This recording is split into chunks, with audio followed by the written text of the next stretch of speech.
9,900 ships entered the rift. In the year 2673, humanity sent its greatest fleet into deep space. 9,900 ships, each one strong, armed, ready for anything. The goal? Enter the unexplored region called the Black Rift, a silent area of space, where no signal had ever returned. The mission was called Operation Thunderreach. It was meant to last 48 hours, but something went wrong in the first 13 minutes. Commander Ryland Cade stood on the bridge of the lead dreadnought, Horizon Spear. He looked at the dark space ahead. His crew was silent. Any readings? He asked. His sensor officer shook her head. No life signs, no energy, just quiet. The Black Rift stretched before them like a black sea, no stars. No light, no movement.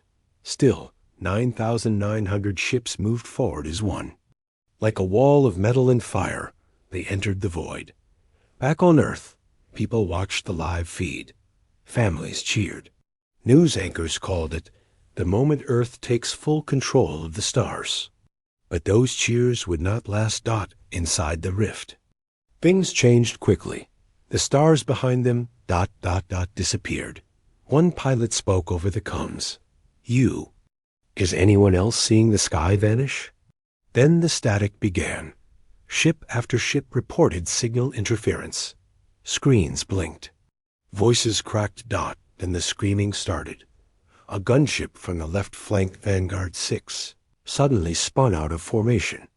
It fired missiles in random directions. Captain Ryland called out, "Vanguard 6, report. Do you copy?" Only static. Seconds later, the ship exploded. No warning. No enemy in sight. Then another. And another. "Something's in here with us," shouted a voice from the scout ship Spirecut. Raylan stared at his screen. Where are the threats? There were none. No enemy targets. Just chaos. Began attacking each other without commands. Systems failed. Weapons turned inward. Some ships just vanished, as if pulled from existence. The fleet's center tried to regroup, but the Black Rift didn't care. In the command ship's control room, Commander Ryland stood still, fists clenched. What the hell is this? He whispered. His second in command, Lieutenant Mira Zhao, pointed to the energy readings. They're not attacking us, sir. They single quotes reading us. Reading us? Yes. It's like the rift is scanning our ships, our thoughts, our fears. How can space do that? I don't think this is space, Commander. Then a final message came through. A captain from the outer ring shouted into the comm. They are not ships. They are shadows, memories. They speak with our voices run. The signal cut.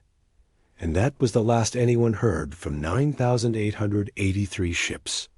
Only 17 ships ever came out of the rift. Silent. Damaged. Burned. The rest? Gone. No debris. No escape pods. Number. Answer. Just a name burned into the minds of every survivor. The rift watches. The rift remembers. The rift HUNGERS. Back on Earth, the broadcast was cut. Officials lied. They called it a communications delay. But the truth was darker. Inside a secret chamber, one admiral stared at the recovered message. 9,900 ships. He whispered, and only 17 made it back. A younger officer looked up. What do we tell the world? The admiral closed his eyes. Nothing, because if we tell them, they'll want to go back. Far away, in the edge of the rift, something moved. It wasn't a ship. It wasn't alive.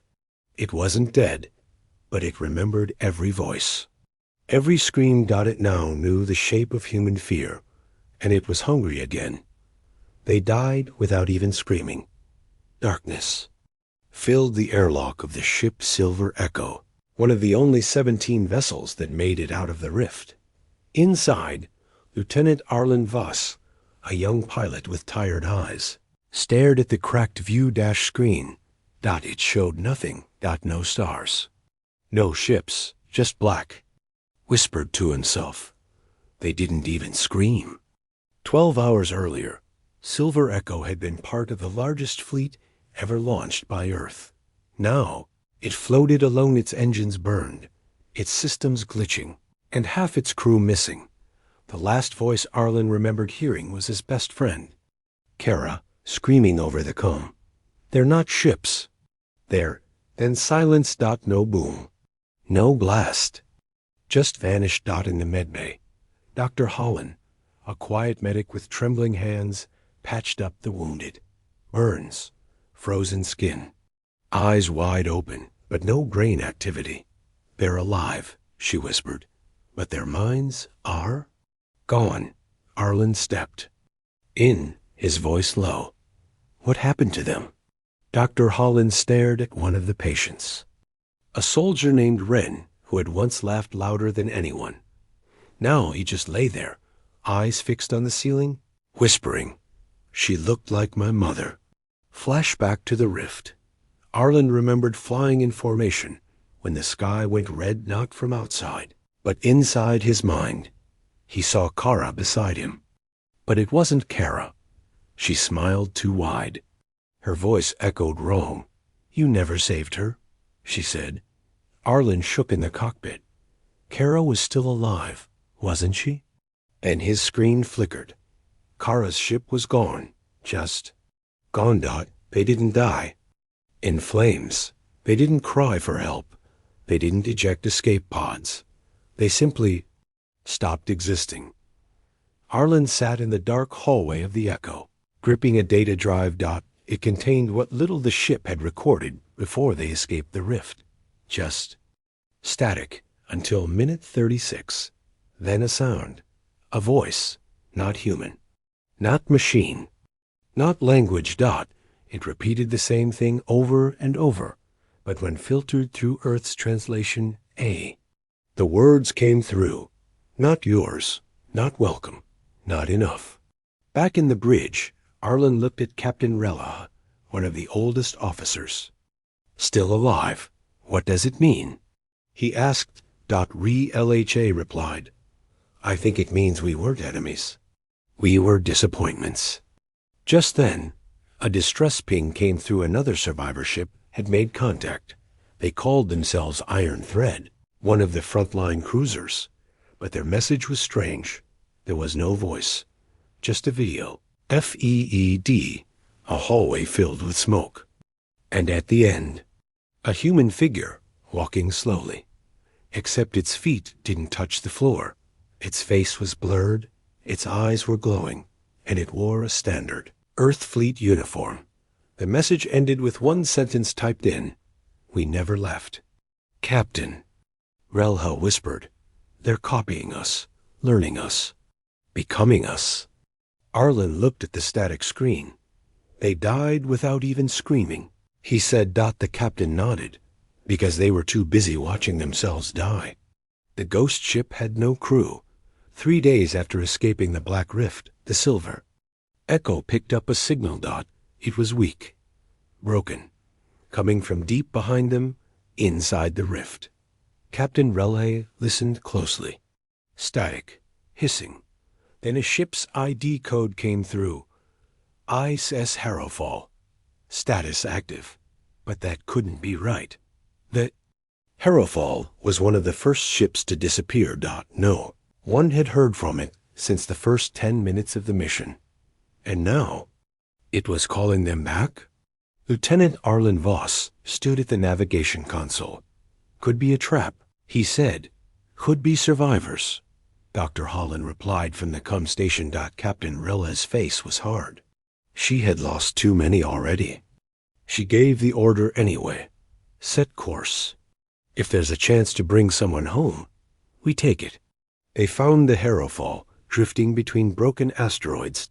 No power. No lights. No visible damage. It looked. Untouched. Two untouched. A small team boarded. Arlen led, with 2 soldiers and a drone. Inside, everything was silent. The lights were out. The air was cold. But the system's still breathing. Life support's working, one soldier said. But where's the crew? They moved down the hallway. No blood. No battle. Just empty boots. Helmets on the floor. Meals still warm in the dining hall. As if the crew had vanished in the middle of living. Then they found the bridge. Every seat was filled, but not with people. With uniforms. Just empty uniforms sitting upright. Hands placed on consoles, like the bodies had faded away. And only the clothes were left behind. And in the captain's chair. A recording device blinked red. They pressed play. A face appeared. Captain Lerna of the Harrowfall. Her eyes were wide, almost shaking. Her voice was quiet. If this is found, don't enter the rift again. It listens. It waits. It doesn't attack the strong, it copies them. It needs us to remember. Then her image glitche. And behind her, in the recording, another her appeared. Same face. Same voice. Smiling. Then the screen cut to black. Suddenly, the power on the Harrowfall surged. Lights came on. Doors locked. Abort mission. Arlen shouted. But before they could move, they heard it call on footsteps. Slow. Heavy. Coming from every corridor. But no life signs on scanners. The drone feed showed a figure walking, then 2, then 10, all human-shaped, all wearing Earth uniforms, with no faces. Their heads were just black voids, and they were moving toward the boarding party. Get out. Back to the shuttle. The team ran through the corridors. One soldier screamed and vanished mid-step, just blinked out of sight. The drone crashed. The hallway lights flickered. One voice echoed through every speaker. We don't forget. We don't forgive. We become. Arlen and the last soldier barely made it to the shuttle. The Harrowfall stayed behind, calm, quiet, drifting. Its signal stopped 1 minute later, like it had never called at all. Back on the Silver Echo, Captain Relha looked at the data Arlen recovered. A strange energy reading. A wave that matched human brain activity. Except it was coming from the ship itself, she whispered. It's learning. Taking our shapes, our thoughts, maybe even our souls. Dr. Holland added, that wasn't a rescue signal. It was bait. Later, alone in his quarters, Arlen looked at his reflection. For a second, his reflection smiled before he did, and his eyes flickered white. The enemy isn't a species. It's the rift itself, the crew of the Silver. Echo sat in silence. They had just escaped the Harrowfall. They had lost another man, and they still didn't know what was hunting them, but they were starting to understand. HFY Dr. Holland studied the energy wave they recorded inside the ghost ship. It's not a life form, she said. It doesn't breathe, doesn't bleed. It doesn't follow physics. Captain Relha narrowed her eyes. Then what is it? Dr. Holland didn't blink. I think the rift itself is alive. Lieutenant Arlen leaned forward. You mean the space we entered is thinking? The doctor nodded. It's more than a place. It's an intelligence. A force that doesn't live the way we understand. It doesn't build ships or fight with guns. It becomes. The Silver Echo systems started failing again. Lights flickered. I stuttered. And then someone screamed from the mess hall. The crew rushed in. Private Henlo, the youngest soldier on board, was shaking in the corner. His hands were covered. In blood, his own. He looked at Captain Relha and whispered, I saw my brother. He was here. He was smiling at me. Relha frowned. Your brother died on Earth 5 years ago. I know. Henlo sobbed. But he was right there. And I believed it. Until I saw his eyes. They were empty. They sedated him. But the fear didn't leave the room. Not even after he was gone. Back on the bridge, Arlen watched the logs. Every crew member who had experienced visions inside the rift had one thing in common. They were shown someone they loved. The rift didn't just hunt. It read minds. It reached deep, found your memories, and wore them like masks. Dr. Holland confirmed it. The data patterns match human brain waves, but reversed. It's like the rift is learning by showing us who we fear to lose most. Arlen looked pale. Then maybe it isn't trying to kill us, he said. Maybe it's trying to replace us. Just then, an alarm sounded. A new ship had arrived, but not from the rift, from Earth. A black stealth cruiser, the Shade of Dawn. It connected to Silver Echo's frequency. A cold voice came through. Earth Command has received your signal. You're ordered to transmit all memory data and destroy your black box. Then await orders. Captain Rella didn't respond right away. She whispered to Arlen, "We never sent any signal back." "Did we?" He checked again. "No, not even a ping." "Doctor." Holland's hands shook. "It's not from Earth," she said. "It's the rift again, copying, faking, testing our trust." Then the worst happened. The Shade of Dawn spoke again, this time using Captain Rella's voice. "We are safe. Now you can rest." The Silver Echo went dark. Every light turned off at once. The crew drew weapons. The enemy was no longer outside. It was in the systems. The voices, the walls. Arlen whispered, "It doesn't want war. It doesn't want territory. It wants something deeper." Captain Rella finished his thought. "It wants identity." And that night, for the first time in the history of humanity, a ship's crew made the choice to shut off every AI, every screen, and every piece of tech. To survive. They had to go dark. Because the rift couldn't copy what it couldn't see. But something still watched from deep space. It remembered their names. Their voices, their pain. And it was still learning. The bargain of fire and blood. The Silver Echo floated in total silence. No AI. No lights. No autopilot. Just manual systems. Breathing air. Human hands. And fear. Captain Rella stood in the command room, staring at the window. No stars. Just the edge of the black rift. Behind her, the crew waited for a decision no one wanted to make. They were down to 9 ships now, from 9,900 to 9. Each one scarred, haunted, barely flying. Every surviving captain joined a secure call. No visuals, just voices. "We won't make it home like this," said Captain Marr from the Red Vow. "We're being followed," said another. "Not by ships, by reflections." Captain Rella spoke last. "I think I know what the rift wants." The room went still. "It's not trying to destroy us. It's testing who we are. It wants to keep some version of us and erase the rest." Someone asked, "So what do we do?" Relha answered, "We give it a choice." The plan was simple and terrible. 8 ships would go back toward the rift, loud, bright, sending every memory, log, and recording they had. They would be bait. The 9th ship, the Echo, would fly the opposite way. Quiet, hidden, manual only. One chance to escape. Arlen objected.